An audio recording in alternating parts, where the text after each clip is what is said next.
mga ka-EA support, today's video, ito yung magiging update sa ating breeding para sa ating team OLR. Shoutout kay Sir RJ Partner, ayan, tsaka kay Madla. So tag team kami, merong team Madla na combine kay Sir JR, meron naman team EA na naka-combine kay Sir JR. Shoutout sa kababayan natin from Alberto, Canada. Ayan. Alberto ba?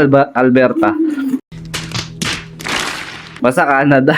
Ayan. So, ang update. So, yung tatlo natin na may mga egg na naka-line up natin sa Alegre Waldo Prize Season 3. Yung isa dyan is magpipisa na. So, nakanote naman lahat ng ating schedule ng ating mga papisa.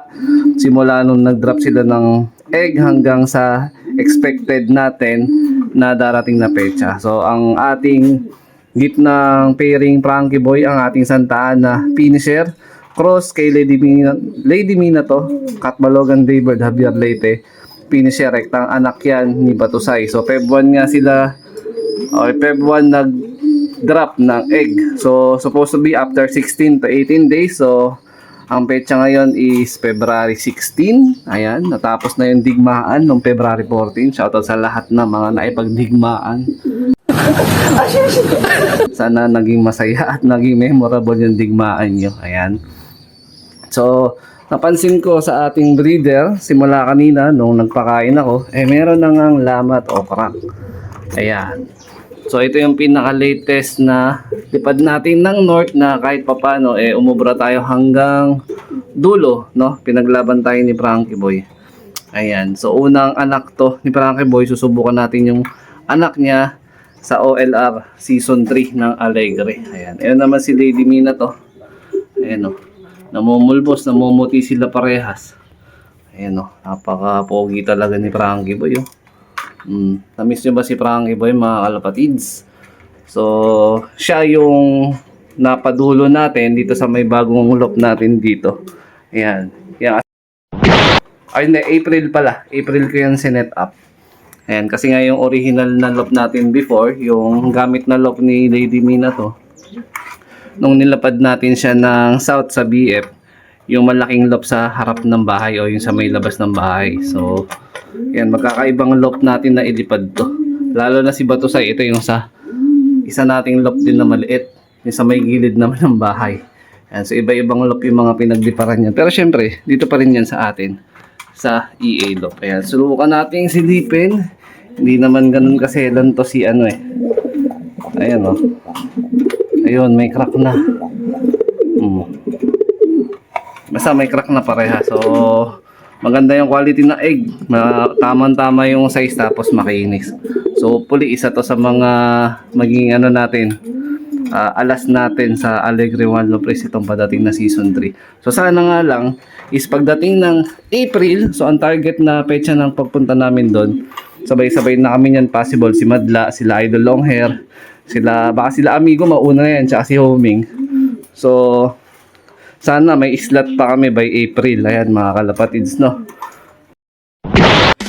DBC All Province, sabay-sabay na po ito. Good luck po sa ating lahat. Legazpi, Albay, ready na ba kayo mga idol? Sabay-sabay tayo. 1, 2, 3, release! Release! Alam po mga idol. Alam po sila.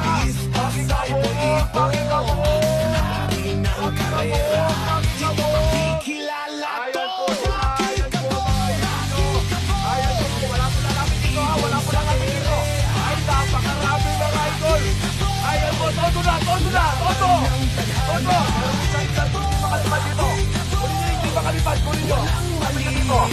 Ay, napakarami. O mga idol, okay ba tayo dyan? Pakita mo.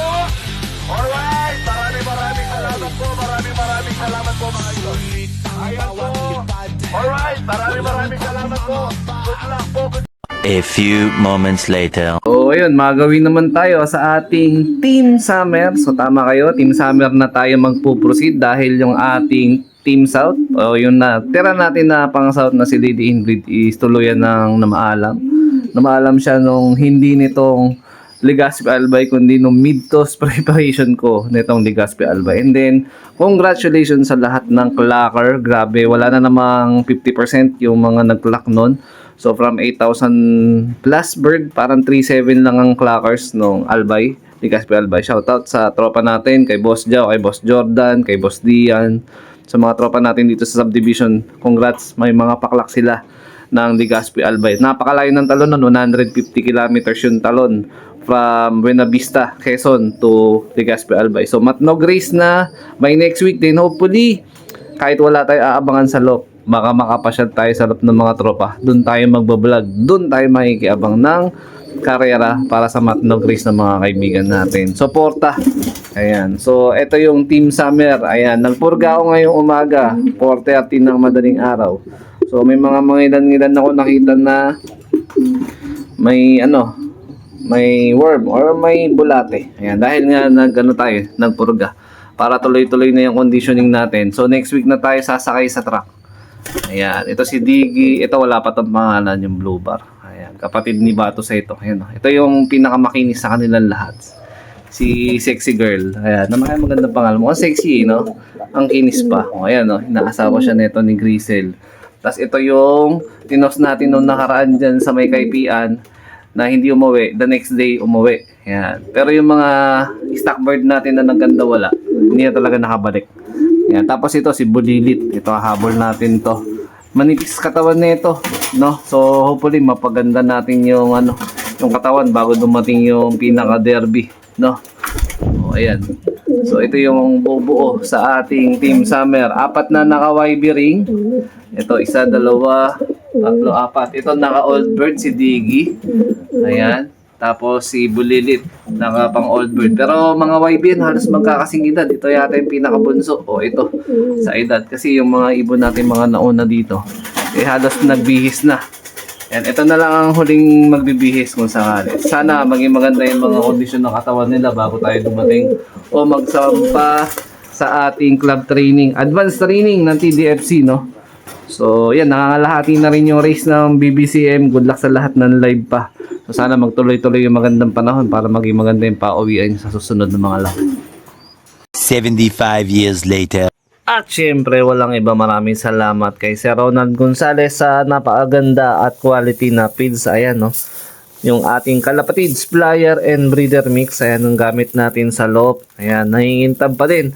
Actually, may 2 linggo na to naka-stock, no? So, meron ako ditong hiwalay pa na lalagyan sa ilalim. So, ito, stock na to, 2 weeks. Pero, napakaganda pa rin ng quality. Ayan, kumikinang pa rin yung klase ng patuka. Ayan, no? I mean, makintab pala. Ayan. So, maganda sa ibon. Siyempre, dapat maganda quality na feeds para ma-absorb din ng mga warriors natin yung magandang kalidad ng sustansya na kailangan nila. Ayan, papakain na tayo bago tayo umalis. Ayan. So, konti lang papakain natin sa kanila. Dahil ilan na lang naman yung ibon natin. 6 na pang summer ang naiwan sa ating Flyers Club. So, good luck sa lahat ng mga kalapatid natin. Tayo, hahabol na tayo ng club training by next week. Kaya,